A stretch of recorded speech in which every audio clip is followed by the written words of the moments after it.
Isaqhubeka ke impikiswano emayelana nesicelo esifake ufakazi owayekhona endlini ngesikhathi kudutshulwa kubulawe uSenzo Meyiwa sokuthi ubufakazi bakhe bungasakazwa bukhoma. Lo fakazi uthi njengomuntu owaziwa kakhulu emphakathini usabela impilo yakhe. There's no reason to interfere with the current practice where the proceedings are shown live, but if a witness says for security purposes, as with the past two witnesses, if they say, please, I don't want my face to be shown, that there's only sound recording. We submit, my lord, that there's no reason to disturb the current arrangements.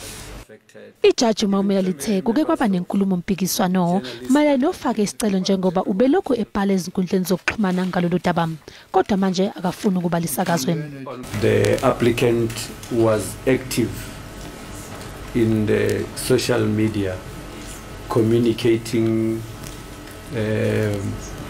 as it was alleged far and wide about her take to this case. I didn't get into asking the details of what was being alleged, but the long and the short of it was that she was, the applicant was communicating on social media.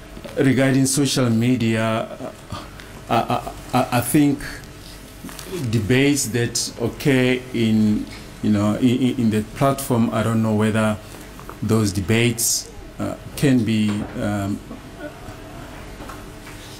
put before this court. Abameli babasolwa kanye nomelo bezindaba bathi abukho ubufakazi obubekwe phambi kwenkantolo bokuthi kungani lo fakazi esabela impilo yakhe. An application of the sort from the bar without evidence has absolutely no foundation whatsoever. It's not common practice, my lord.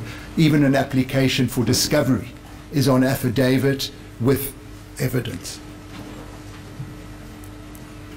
Evidence from the bar does not even constitute hearsay. And even so, there are just generalized points like she feels fearful for her safety.